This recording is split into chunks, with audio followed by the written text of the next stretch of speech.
sign board. Danny Bonaduce, life coach. Call right now, 1-800-252-1025, or email me at lifecoach@KZOK.com. Life Coach brought to you by Goldberg Jones Divorce for Men. Call 1-800-DIVORCE. Let's go to the phones and talk to Bob in Seattle. Good morning, Bob. Hey, Danny. How are you, man? Hey, I'm doing all right. I'm feeling a little selfish about this. Well, let's find out, man. What's up? Hey, I've got an adult daughter that's graduated college. Right. Congratulations, by the way. Yeah, it's great. It's great for her. She's doing great. But the predicament is that, I wasn't invited to the ceremony. Now, is that because Mom was going? Why weren't you invited? Yeah, I really don't know the reason. I mean, the thing was a huge event. I think there's plenty of room at the Delma Home. Now, have you discussed this with anyone, or there's just a chance you were overlooked? No, I just let it eat at me. Right. But I'm just wondering, how to rectify this situation. If I'm just being selfish, or I just really don't want to. The thing is, there's a party for the graduation now, right? And I really don't want to go to this thing. Why not? I want to be there for my daughter. I really don't want to be around these people. All right, now, whoa. Which people do you not want to be around? Graduates? Who do you not wish to be around? No. Being around my daughter is fine. It's the family. So is it your ex-wife and ex-in-laws? Is that who you don't want to be around? Right. Okay, right. Now, wouldn't you have had to have been around them if you went to your daughter's graduation? Yeah. Yeah, I got to say that, in my opinion, and I love you, Bob, and you listen to the show, and I do really appreciate it, but your daughter invited you to the ceremony. I think you give on this one. I think, if you want to put your foot down and all that kind of stuff, you're going to get a million chances in life. As a dad, you already know you've gotten a million chances to put your foot down. This isn't it, buddy. She graduated college.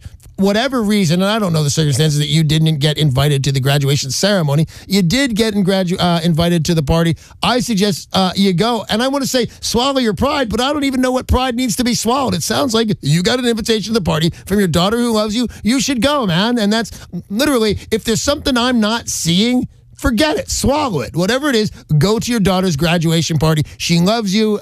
You're only going to get this chance once. Next thing, it's her wedding, man. Take advantage and go to the party, all right? All right, appreciate it.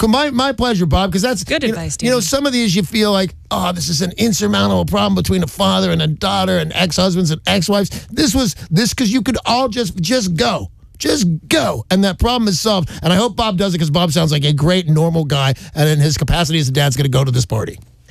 If you've got a question for the life coach, anything that's going on in your life, Danny can help you. Just make the phone call to 800-252-1025. You can also email lifecoach@KZOK.com. Jeff in Seattle has written an email. Yeah. Life coach, my wife has a relationship with a male friend that involves texting, Facebook chats, and frequent phone calls. I've noticed she doesn't talk to him when I'm around or when I'm asleep or out of town on business. I've expressed to her that I'm not entirely comfortable with her being so close to another guy, and she accused me of making something out of nothing. Am I? No, she's lying to you. Sorry. That's it. I heard Moving it. On, just kidding. No, I heard it a mile away, man. You wouldn't have written me this letter if you didn't know this is bad. Where there's smoke, there's fire. I used to say that all the time. How can you accuse me? Because I've done 1,000 things like this already. Where there's smoke, there is fire. I don't like any of this. And you know what? When I was just jumping, hey, she's lying to you, I'm semi-kidding, but I don't like it. I don't like it when you like it. Do you have passwords, things like that? If you are locked out of this, if you can't see every single thing that they text, and by the way, there's ways to do that. It's a little bit of money, but if you can't see every single text and email and things like that, this is a sincere problem, and you have your right to happiness. This needs to stop right away. And I'm going to tell you what I would do. And like I said with the emails, and I love the emails. They carry me through the day more often than not, but I don't have all the answers. Here's the thing that I would say right now. Talk to this cat. If talking to your wife isn't doing it, step up like a guy. Tell the guy, I don't like this. I don't like this at all. Or you tell your wife, this is a problem between you and I, and it's not worth it. I hope that those texts are not worth a happy marriage, because the texts are over right now. And you need to step up on this one, because here's the thing. I only have what an email sent me, but I would be willing to bet 2/3 of my life savings just off of that email that you're being lied to, and whether they've actually done something bad or they're going to do something bad, something inappropriate is happening, and you need to put a stop to it or find out what it and rope it so it's okay with you. But I don't like it at all, and you're right to be nervous. If you've got a question about relationships. Fired up. Yeah. drugs or alcohol or work or divorce. Work on drugs. Any kind of question you have, Danny can help you. He's been through it all. 800-252-1025. Jeff in Puyallup, you're on with Danny. Hey, Jeff, how are you, buddy? Oh, good. Oh, good. I'm glad to hear it. What can I do for you? Oh, well. Oh, hello, Mayor. Hey, you must be calling that. from my area of Puyallup. I have not given up on that. No, I'm like a chronic alcoholic, and I've been in rehab 3 or 4 times. Right.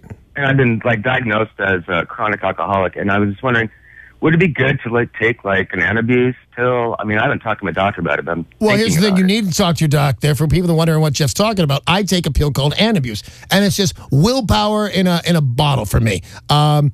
I would like a drink. I make jokes. They're not really that joke. I love a drink almost any time, day or night. Here's what I do. I take a pill every day. I don't even take it on my own because I would cheat. That's what addicts do. My wife puts it right in my mouth. And here's what it does. If you drink on this stuff, you are going to get so sick. I've heard of deaths. I haven't seen one, but I've met some other people who have tried to cheat on Bonaduce. It's a pill that the best way to describe it makes you deathly allergic to alcohol. You put it in your mouth, your eyes are going to start to burn, then you're going to throw up. So I just don't want that. And it wouldn't make drinking fun because I tried to cheat on this the first days I got it. And it just, my eyes were burning. I was throwing. I went, okay, can't do that. So I would recommend to anybody, take Bonaduce. It completely works for me. I've had a drink in almost 4 years now. And it's not because I'm a way better human being. It's because Amy puts this friggin' thing in my mouth and it would wreck drinking for me. But if you're a chronic alcoholic, that tells me you might try to drink on this, and I've heard of people dying on that. So you need to talk to your doctor and find out if it would kill you or just make your life completely unpleasant. If it's just going to make your life completely unpleasant, I say take it.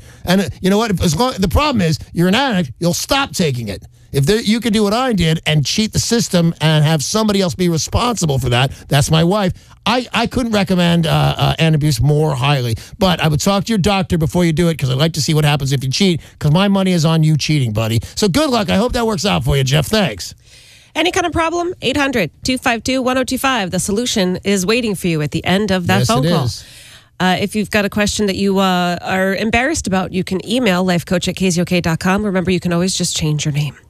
Michelle in Renton sent an email to the life coach. My boyfriend and I have scheduled a dinner at a nice restaurant to introduce his parents to my parents. Oh, sorry. We're dreading it. Yeah, I told you. That's why I'm the life coach. These two couples could not be more different, and we're afraid things are not going to go well. We're also concerned about what to do when the check arrives. My boyfriend is planning to pay, even though we really can't afford it. But we think that would create less friction between the dads. What are your thoughts on handling this dinner? Well, I'll tell you one thing. They're always a nightmare, and you're right. They're different kind of people. Like somebody's going to be more free-spirited. Somebody's going to be, just out of the military. This is going to be tough on you. But I'll tell you something that you can do if you're really worried about that bill, aside from the fact that you can't afford it. And you can figure that out later. Talk to your mom, whatever you want to do. Here's what I do. Whenever I go out to lunch or dinner with somebody where I want to pay, but I know they won't let me. Gary Crow jumps to mind. Our boss jumps to mind. I wanted to pay. I've been doing this for years, ever since I had enough money to pay for dinner. I go up to the waiter at another time or the maitre d', like right when I get there, and I know who's serving, and I put the credit card in the hand, and I say, hey, when it's time for the check, put it on this. And then they'll never put a check down on the table. The check they put down on the table will be waiting your signature. So that does that and leaves that, and I do it all the time. Right when you get there, second the waiter comes up and says, can I start you off with a couple of cocktails? You say, thanks, get all served. They get up and put that credit card in his hand on the way to the bathroom, and that'll save that. You know what? Your parents, on the other problem that they're going to be total opposites, they're there for you guys. They have a common bond, and that is the happiness of sons and daughters. I think they're mature adults. They're going to, whatever it is they do or don't like, remember, whatever it is about your husband's parents and your parents, you're not going to fight over that. They're just going to be different kind of guys. One guy's going to be a crazy sports fan, and one's going to play the violin. It's not like they're going to fight or anything. There's no reason for that. That will come later, believe you me. But right now, to cover the check, and that's your only real problem as I see, is because that will be a problem. Dads will fight over it. Put it in the waiter's hand well before the dinner is over, and then you've solved it. It's already paid for. We've got time for another email on Danny Bonaduce, life coach. Mm-hmm. James in Auburn sent an email. My wife carried on a year-long affair that ended about 2 years ago. Oh, excuse me. We have stayed together and are trying to work things out, but I find myself obsessing over her cheating. We have no kids, so it's not like we're staying together for the kids. I don't suspect her of having cheated since then, but I can't get over it. Will I ever? Is 2 years long enough to have put this behind us? Or could it be that I'll never get over it. You're never going to get over it, man. I appreciate the email, but no, you're never going to get over that. Why would you get over that? It's not your job to get over that. It was her job not to do it. And you know what? If you had been the guy that cheated, I'd be burying you right now. But here's the thing. I say on Life Coach nowadays, and this is so different from 10 years ago even. I was going to say 20, 30 years ago. No, really, 10 years ago, I started to change my opinion on things. I think you can weather the storm of infidelity if you really want to. But this is why you can't. You can't. I know what's going on, man. You have those pictures of your wife with somebody else. You have pictures in your head of where they were and what they were doing, and they were laughing, and they were taking each other's clothes off. Forget out, man. Be nice. You love her. It's wonderful. But you are not going to recover from this. Everything he says this is a disaster. Just move along. Tell your wife, hey, I loved you. You shouldn't have done that, but I still love you, sweetheart. And then head right to, you need to call Goldberg Jones immediately on that. And don't be mad anyway. Rick Jones would be so delighted to hear that nobody's mad. Just say, you know what? I'm not getting over it. It's going to fester. It's going to get bad. I have to move on with my life while I'm still young. And say good luck to everybody and don't fight and split up the assets. But yeah, this isn't going to go away. It's going to drive you crazy forever. Hey, and thank you very much for that email. I appreciate it. And thank you for everybody for the calls. That's all the time we have for a Life Coach. Life Coach brought to you by Goldberg Jones Divorce for Men. Call 1-800-DIVORCE.